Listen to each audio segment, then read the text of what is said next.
Welcome to HR.com Live. This podcast is produced by HR.com, the #1 destination to help 1.7 million HR executives maximize human potential and drive extraordinary business results.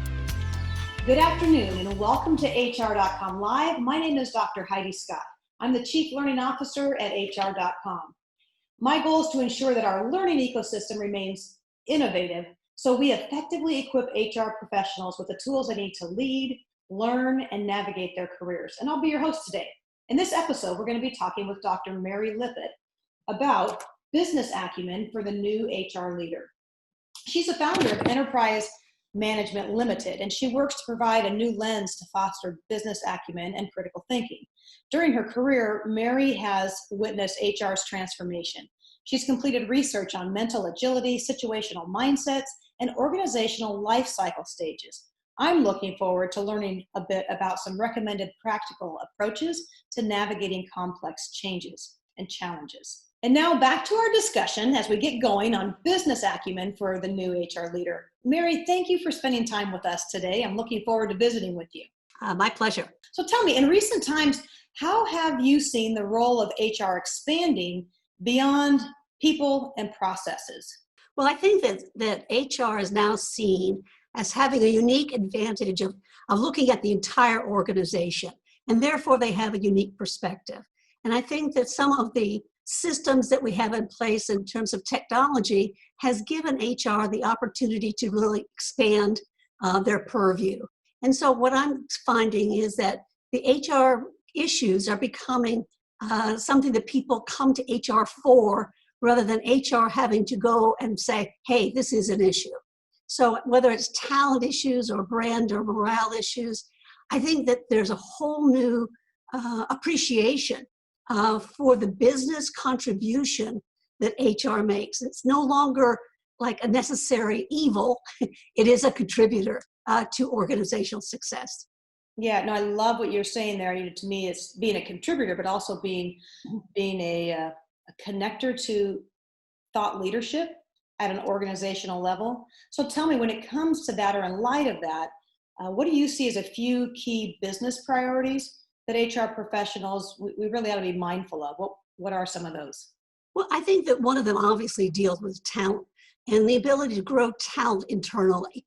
I think that there's a lot about recruitment externally that has been a focus for a long period of time. But I think that people are finding a real value in being able to grow the internal talent into higher levels of position, since they already know the culture and are already dedicated to the organization. I think there's a whole new level of attention to the issues of the new generation, because this generation has some very different and unique perspectives. And I think that HR is very aware of the issue, but also offering very creative solutions. I find that HR also is willing to move beyond the concept of I need a new policy to the fact of let's try a pilot. I think it's a much more flexible approach rather than trying to do something that says, it's very stable oriented. And I think that there's another distinction that I'm making. Instead of taking a look HR for doing something for the entire organization, I find them much more willing to tailor a solution for a business unit. And I think this shows a flexibility, a level of business understanding, a level of a partnership that hasn't always been there, but is very much needed and appreciated. Which brings us to the whole topic of today. So business acumen for the new HR leader. When I say new HR leader, it doesn't mean that we're only talking about people new to HR and the role, but to be ready for tomorrow, to be ready, competent for today and prepared for tomorrow. When it comes to business acumen for the HR leader, first off, I guess I would ask, how do you define that? Simply put, how do you define that? Well, I think it's more than just understanding profit and loss. And I think it is very different from what some historical approaches to HR business partner have been, which means I really need to master a skill set. Do I know how to do the assembly if you're in a manufacturing facility? And what the new HR leader is doing is becoming aware of what are the driving business priorities. So what we find is that some organizations, it's new products, it's new services driving business priority. And other organizations, it's customer focus, growth of the customer, retention of the customer, all customer focused issues. And in times, there are issues that deal more with the architecture of the firm, centralized, decentralized. Are we going to be matrixed, organized? Are we going to have pay policies at a certain level? So that also becomes a period of attention and priority. And then there's a time when an organization's priorities are all around process improvement, quality improvement, and frankly, return on investment, the profit margins. And then, there are times when the priorities are really around the culture, the engagement, the collaboration, the succession planning, the talent growth and competencies. And at other times, there's really issues where the focal point is, what are the trends? What do we need to be doing different in terms of our business model? How do we position ourselves for the future? So I think the HR leader can learn those 6 different basic buckets of interest. They then can have the vocabulary that not only gets them a seat at the table, but also positions them to be a resource before just being told what our strategy is. I'm going to consult with my chief information officer, my chief marketing officer, and my chief HR officer about what is I can do. What are the options that I may not have thought of? So I think that the business acumen and being able to have that awareness where the organization is going, but at the same time understand that when you have to influence a colleague or even a senior manager, that you understand how to approach it from their current priority. Because when you talk their language and you talk about their goals, there's a sense of commonality, respect, interest, and you can then make a really effective business proposal to them because you're talking about the things that they care about most. I mean, if you just ask a question, what keeps you up at night, you're going to get an answer. If you ask the question, what are the metrics that you're monitoring right now, you're going to get an answer.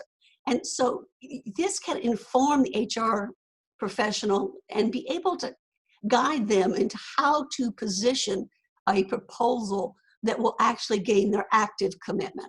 And that's what I mean by business acumen. It doesn't mean that I have to know how to do every skill in the organization, but I do have to understand what are the basic business priorities that are driving my customers. Yeah, no, I love that. I think sometimes HR professionals can feel maybe a little bit like, ooh, business acumen, scary. That's not my realm. That's not my level of expertise. I'll stay over here in this content area that's really my jam. But business acumen isn't. But you hit on something really important, and it kind of takes the scary out of business acumen, and that is our focus and our need to focus on the ability to ask the right questions. And I think that's pivotal. I mean, I love that because I think that really is a skill set that is equipping the HR professional for success. And I do think that it shows a confidence level that says, I can ask the question, understand the answer, and then figure out how to classify it so I can make the adjustments. I can pivot what I'm going to present to make sure it aligns with their interests. Right. So how do you recommend that HR professionals use this business acumen to summarize some of the achievements as an HR professional regarding their department, regarding their organization? How can that be an asset to us? Well, I love the fact that you use the word achievement because what's interesting to me is organizations report their achievement in an annual report. What I would propose is to have HR do an annual report. If we can't report what we've contributed, how can we expect other people to understand what our contributions have been? Mm-hmm. And so one of the examples that I will offer is that one organization does an annual report of exit interviews. So the report, are they leaving because of the supervisor? We know that's common, but they could leave because of pay. They could leave because of workload. They could leave because of what the competitors are doing. But can you imagine the value that HR would have if they presented an annual report of what they learned from exit interviews? I'm not saying that's the only contribution HR makes, but I'm just trying to give an example of how we show the contributions and how we could help our leaders be strategic by sharing the information that we have in a way that they're comfortable with. It's not our way, it's their way. Right. You know, I think that's so true. And I think across the functional areas of human resources, and I know my own space, you know, in the L&D world, same thing, everything you just said. How do I, inside of our organization, how do I bring to the table an end of year or end of quarter report on business metrics that our team and the deliverables that we're responsible for are helping move those needles? And without that, just what you said, I mean, if I'm not able to ask the right questions, I'm not going to be able to get the right data, and I'm not going to have that mindset of sharing achievement, of sharing success that matters to the organization. So I really appreciate what you shared with us today. On my final question as we wrap up, I know this is a short, fun show. I love to learn, and you seem like someone that obviously is very knowledgeable, Dr. Lippitt. So tell me, what is on your bookshelf that I probably want to have on my bookshelf? What should I be reading? What should we be reading? What do you recommend? Well, I'm going to put a pitch in for my book, Situational Mindsets, Targeting What Matters When It Matters. So this, I think, is something that will help people develop their business acumen. But I'd also like to recommend a new book. I just read it. It's called Range. And what's interesting about this book is that it talks about the value of the generalist rather than the specialist. And I think this is particularly attuned to HR, because HR has tended to be one specialty versus another specialty. And this is talking about the generals. And what it really talks about is a different assumption than the Tiger Woods assumption that I have to study one area for 10,000 hours. So I would recommend that book also to individuals who are interested in expanding their thinking. No, they both sound wonderful.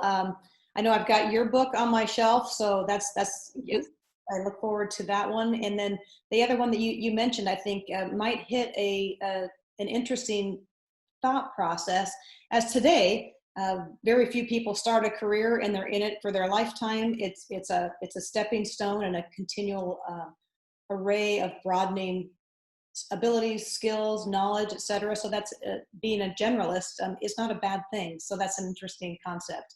Yeah. Mary, thank you for taking the time to share your experience and insights with us. And thank you everyone for watching or listening and tuning into this show. Don't forget to check out our archived episodes on HR.com. We release new episodes every day, so you can stay up to date on all things HR. Have a great day. Cheers. Thank you for listening to HR.com Live. We have new episodes daily to help you maximize your potential. Be sure to check out our archives on HR.com and share it with your friends. Cheers.